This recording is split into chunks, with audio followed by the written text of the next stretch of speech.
Live from New Delhi, you're watching DD India Live, India's voice to the world. I'm Ramesh Ramachandran. Coming up in the next 30 minutes.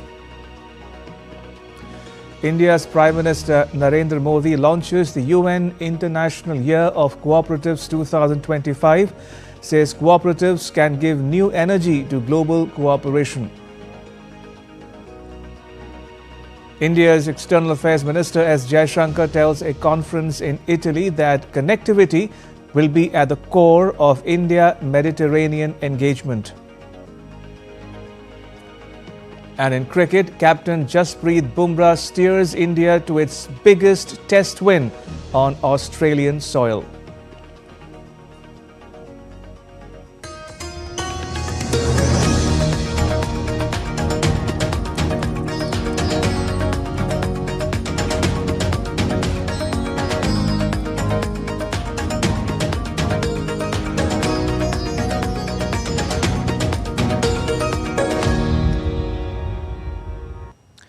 India's Prime Minister Narendra Modi inaugurated the ICA Global Cooperative Conference 2024 in New Delhi.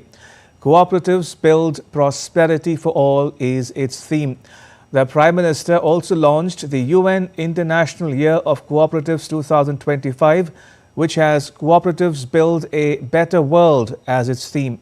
The Prime Minister unveiled a commemorative postal stamp symbolizing India's commitment to the cooperative movement. Addressing the event, the Prime Minister said that cooperatives can give new energy to global cooperation. ग्रामीण भारत के करीब 98% हिस्से को cooperatives cover करती हैं। करीब 30 crore 300 million लोग यानी हर 5 में से एक भारतीय सहकारिता सेक्टर से जुड़ा है। शुगर हो, फर्टिलाइजर्स हो, फिशरीज हो, मिल्क प्रोडक्शन हो, ऐसे अनेक सेक्टर्स में कोऑपरेटिव्स की बहुत बड़ी भूमिका है। Prime Minister Modi said that India is following the mantra of prosperity through cooperation. Bharat में सहकारिता ने विचार से आंदोलन, आंदोलन से क्रांति और क्रांति से सशक्तिकरण तक का सफर किया है। साथियों, आज भारत में हम सरकार और सहकार की शक्ति को एक साथ जोड़कर भारत को विकसित बनाने में जुटे हैं। हम सहकार से समृद्धि के मंत्र पर चल रहे हैं। India's External Affairs Minister S. Shanka has said that connectivity would be a new element of the relationship between India and the Mediterranean. He said that the India-Middle East-Europe Economic Corridor can be a game changer.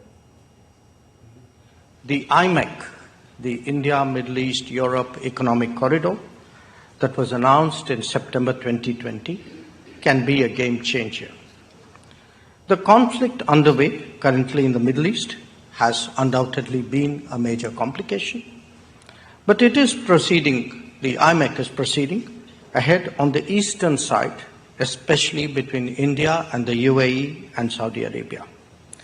I also flag your attention to the I2U2 grouping of India, Israel, UAE and the US, expected to be more active in times to come. In his opening remarks at the MED Mediterranean Dialogues Conference in Italy's capital Rome on Monday, the minister spoke about the growing significance of connectivity in global relations, especially in the context of the ongoing conflicts in West Asia and its impact on the region.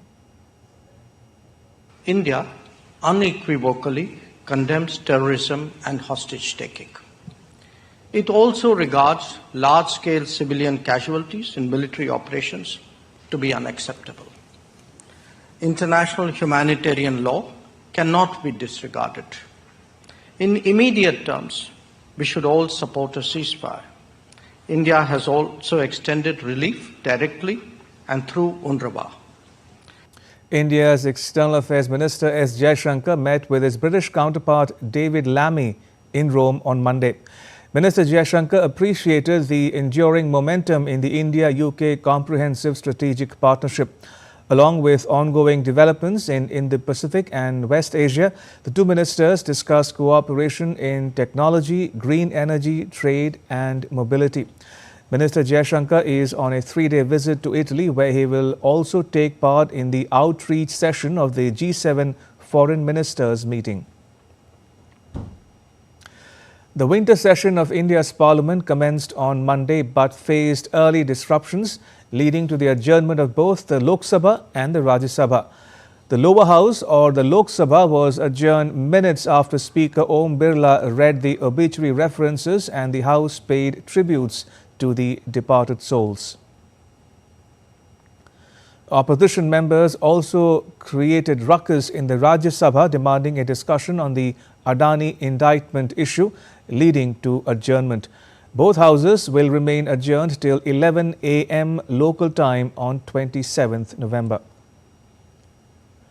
The third session of the 18th Lok Sabha and the 266th session of the Rajya Sabha will see the introduction of at least 16 bills. These include the Muslim Waqf Repeal Bill 2024 and the Waqf Amendment Bill. 5 other bills are listed for introduction and passing in both houses of Parliament. These include Merchant Shipping Bill, Coastal Shipping Bill, Indian Ports Bill, Punjab Courts Amendment Bill and Rashtriya Sahakari Vishwavidyalaya Bill. The session will conclude on 20th December and will have 19 sittings. And Prime Minister Modi addressed media persons ahead of the start of the session. He said that this session was special in many ways, with the most significant aspect being the 75th anniversary of the Constitution. He launched himself into a sharp critique of the opposition parties, accusing them of resorting to disruptive tactics in Parliament. सबसे ज्यादा पीड़ा की बात यह है कि जो नए सांसद होते हैं, नए विचार, नई ऊर्जा लेकर के आते हैं, और ये किसी एक दल में नहीं, सभी दल में आते हैं, उनके अधिकारों को कुछ लोग दबोच देते हैं। सदन में बोलने का उनको अवसर तक नहीं मिलता है। लोकतांत्रिक परंपरा में हर पीढ़ी का काम है आने वाली पीढ़ियों को तैयार करे। The Prime Minister urged the opposition members to allow Parliament to function smoothly. He hoped that time in Parliament can be utilized to further enhance India's global reputation and prestige. मैं आशा करता हूं कि ये सत्र बहुत ही परिणामकारी हो, संविधान के 75वें वर्ष की शान को बढ़ाने वाला हो, भारत की वैश्विक गरिमा को बल देने वाला हो, नए सांसदों को अवसर देने वाला हो, नए विचारों का स्वागत करने वाला हो। इसी भावना के साथ मैं फिर एक बार सभी माननीय सांसदों को उमंग और उत्साह के साथ इस सत्र को आगे बढ़ाने के लिए निमंत्रित करता हूं, स्वागत करता हूं। Ahead of the Constitution Day to be celebrated on Tuesday, the Speaker of India's lower house of Parliament, Om Birla, has said that all democratic institutions in the country have been working according to the Constitution and will continue to do so. He said that the Constitution should be kept away from politics. संविधान में परिवर्तनशीलता संविधान बनाने वालों ने हमेशा मूल भावना रखी। उस समय परिस्थितियों के अनुसार, जनता की अपेक्षा आकांक्षाओं के अनुसार, जनता के अधिकार और पारदर्शिता के लिए भी, समाज में सामाजिक परिवर्तन के लिए भी समय समय पर संविधान में परिवर्तन हुए हैं। लेकिन किसी भी राजनीतिक दल ने, किसी भी सरकार ने संविधान की मूल भावनाओं से हस्तक्षेप नहीं किया, छेड़खानी नहीं की। प्रधानमंत्री जी ने समय समय पर देश और राष्ट्र को हमेशा कहा है कि समाज के वंचित, गरीब, पिछड़े लोगों को आज भी सामाजिक आरक्षण की आवश्यकता है और इसीलिए उनको सामाजिक आरक्षण के साथ उनके जीवन के अंदर समृद्धि आए, उनके जीवन में सामाजिक परिवर्तन हो, उसके लिए संविधान के मूल दर्शन में सरकार काम करती है। In Pakistan, political unrest is intensifying as clashes between security forces and supporters of jailed former Prime Minister Imran Khan turned violent near Islamabad on Monday. A police personnel was killed and dozens were injured on both sides. Authorities have enforced a 2-day security lockdown, barricading highways and using shipping containers to block major roads and streets in the capital to prevent protesters from advancing.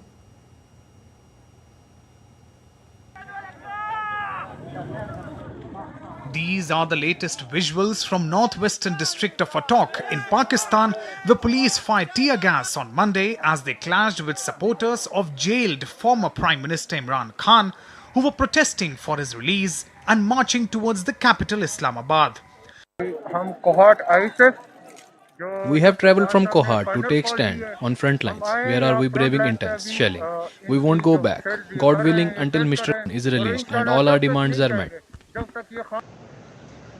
Islamabad has been heavily fortified since Sunday, with roads leading to capital barricaded and shipping containers blocking key routes. Hundreds of protesters reached the outskirts of the city and a security lockdown has been in place to prevent them from advancing further. Authorities also suspended mobile data in some areas of concern, though the Interior Minister clarified that mobile phone services were not affected. The protesters will come out to protest, but the miscreant elements within them will be looking for an opportunity. In view of this, the security agencies and the Ministry of Interior have taken steps. Therefore, keeping schools open today is not safe. If any miscreant element does something to the school children, the blame will be placed on other PTI protesters. In a separate development, Pakistani officials announced a 7-day truce in the Kurram district following days of deadly sectarian violence. At least 82 people have been killed and 156 injured in clashes between Sunni and Shiite Muslim groups. The violence started on Thursday when gunmen attacked Shiite convoys, killing at least 40 people, mostly Shiite Muslims, and sparking retaliatory assaults. As political and sectarian tensions continue to unravel, the situation in Pakistan remains tense, with authorities trying to manage both protests and escalating violence. Amish Mahajan's report for DD India.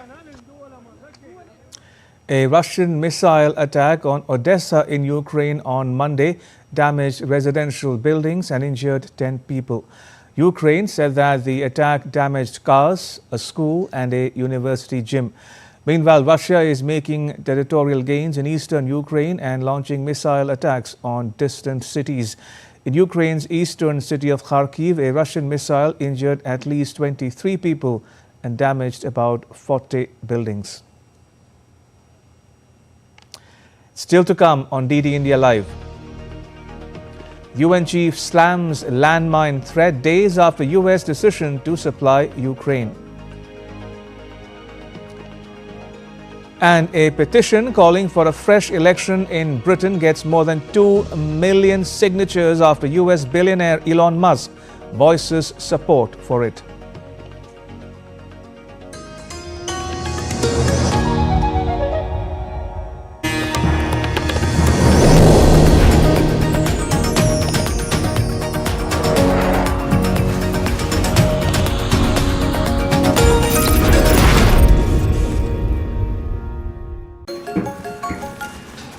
छोटे थे तो माँ प्यार से मूर्ख बुलाती थी, मूर्खानंद। और ये तो सच में मूर्ख समझते हैं। कस्टम डिपार्टमेंट वाले बन के कॉल कर रहे हैं और कह रहे हैं कि आपके पार्सल से ड्रग्स पकड़ा गया। सब समझते हैं। पहले डराएंगे, फिर कहेंगे पैसे ट्रांसफ़र करो। अब प्यार से चाहे जो बुला लो, पर मैं मूर्ख नहीं हूँ। याद रहे, यूपीआई सेफ है। यदि आपको भी कोई इस तरह डराना चाहे तो उसे कहो, मैं मूर्ख नहीं हूँ। जिंदगी की हर छोटी बड़ी जरूरत के लिए आप जो सपने सजाते हैं, बस उसी उम्मीद को तो हम सहारा लगाते हैं। SIP आपकी सेविंग्स को आपकी खातिर काम पर लगाएगी। आज ही अपनी पहली SIP की शुरुआत करें। अधिक जानकारी के लिए अपने वित्तीय सलाहकार से परामर्श करें। LIC म्यूचुअल फंड द्वारा निवेशक शिक्षा की एक पहल। म्यूचुअल फंड निवेश बाजार के जोखिम के अधीन है। योजना से संबंधित सभी दस्तावेजों को ध्यान से पढ़ें।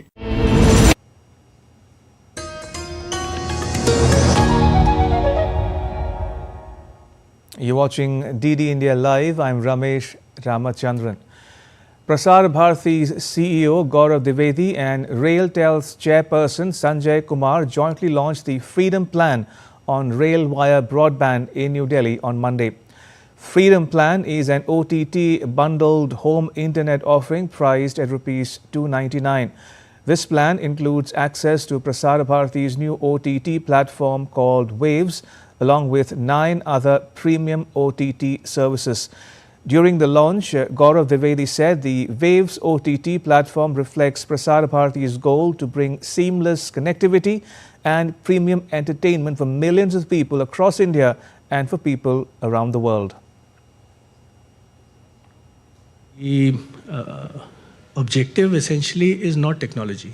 Technology is a medium, technology is an enabler. And what we need to do is to ensure that we always have the appropriate mechanism to reach out to all the citizens in India, and through digital also possibly to everybody around the world who is interested in India. As India and Germany complete 50 years of science and technology cooperation, DD India's Jessica Taneja caught up with Germany's ambassador to India to talk about the COP29 finance deal and why developing nations were unhappy with the outcome. Germany also funding various technologies for agroeconomics as well, and the entire relationship has been spread out. What more are we expecting from the discussions today, and where is this cooperation going now? So I'm very much looking forward for tonight's event. It's basically the last event where we celebrate 50 years of Indo-German science cooperation. It's an event that will hopefully have a lively discussion on how science and politics can go together. We have seen COP, Baku COP has ended with a document where most of the countries, India above all, expressed their dissatisfaction. But I think we have to sit down now and to try to make understood, to make the people understand, how scientific results can be very important to influence political opinion. The Indian representatives had said that this is optical illusion, and there will be more that needs to be done, especially taking in the priorities of the developing nations who are particularly on the brink of collapse when it comes to climate issues surrounding them. Your country has already invested about $1 billion, if I'm not wrong, in renewable energy and other projects when it comes to technology and climate change as well. What more are we expecting moving forward, and would that be enough? So I think the COP negotiations were mainly about the finance question, how much money will flow in order to finance projects in the framework of climate change and climate action. And I know that India and other countries were a little disappointed by the amount of money. We have tripled the amount of money from 100 million to 300 billion. But India said it should be 3 to 4 times that much. The question is, how do we get and from where do we get money on the street? Yeah? So to help India and other countries to India, other and even more concerned countries like the small island states to invest in projects. The UN Secretary General has slammed the renewed threat of anti-personnel landmines by the US. The comments came days after the US said that it would supply the weapons to Ukraine. The US announcement of sending anti-personnel landmines to Ukraine was immediately criticized by human rights campaigners. The outgoing US government is aiming to give Ukraine an upper hand before President-elect Donald Trump enters office. A petition calling for a fresh election in Britain crossed 2 million signatures after US billionaire Elon Musk voiced support for it. The UK Parliament considers all petitions that get more than 100,000 signatures for a debate. The petition, posted by a pub owner, criticizes Prime Minister Keir Starmer for breaking promises.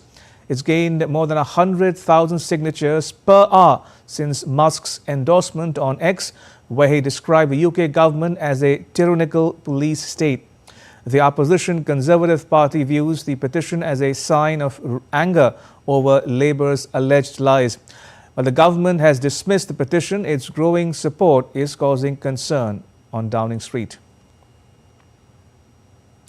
Australia's Prime Minister Anthony Albanese played down privacy concerns regarding his government's proposed ban on social media for under-16s on Monday.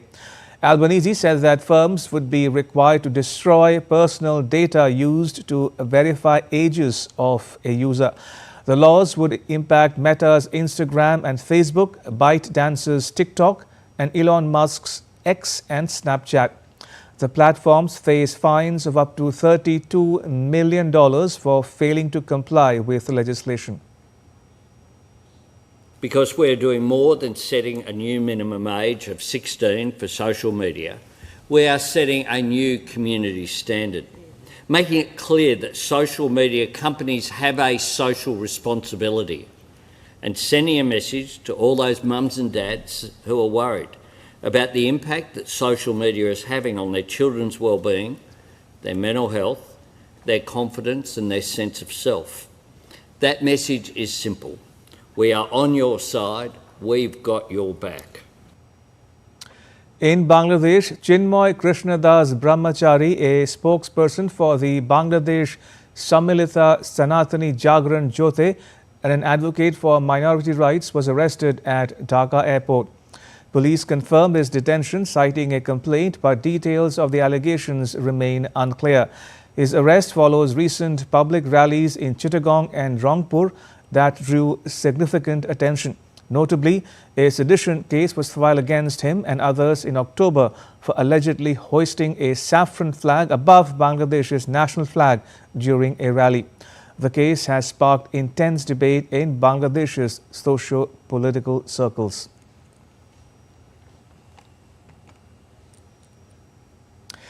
To sports news now, India registered a thumping win against Australia in the Perth Test on Monday. A magnificent bowling performance by skipper Jasprit Bumrah and centuries by Yashasvi Jaiswal and Virat Kohli helped the visitors come out on top. It is India's biggest win by margin of runs against Australia in Australia. The previous biggest win dates back to 1977. India hammered Australia in the Perth Test to kickstart the 5-test Border-Gavaskar series with a thumping win. India thrashed Australia by 295 runs in the first test as the hosts were bowled out for 238 runs after tea on day 4 in their second innings. Earlier, India set a massive target of 534 runs for the hosts to chase after centuries from Virat Kohli and Yashasvi Jaiswal. Australia's batting failed, barring Travis Head, who made a gritty 89, while Mitchell Marsh chipped in with 47 runs. Stand-in skipper Jasprit Bumrah, who claimed 8 wickets in the match, was named player of the match. Obviously a special win, my first win as captain. I am very happy with that and more happy with the performance of the team. We were put under pressure and showed character. We are a new side, so I wanted to put myself in tough scenarios when we needed to do something to make the job a bit easier for the new guys. Captain Pat Cummins said Australia were well off the mark in Perth and have plenty to work on before the second test. It hurts. When a team declares on you, it's never an amazing feeling. The biggest challenge and the most important thing is how do you bounce back? We are clearly well off the mark. There's a lot to work on. It was a remarkable turnaround for India after they were dismissed for 150 runs in the first innings, but the Australian batsmen slumped to 104 all out. The series moves to Adelaide for the second test starting on December 6th. Sports Desk, DD India. And that's all for this edition of DD India Live. Let us know your thoughts on the news of the day. For those of you on the go, you can get all the latest news and updates from India and around the world on the DD India mobile app. The app is available on both Android and iOS platforms. Scan the QR code on the screen to download now. We'll be back with more news as it breaks here on DD India. I'm Ramesh Ramachandran from all of us here in New Delhi. Thanks for watching DD India Live.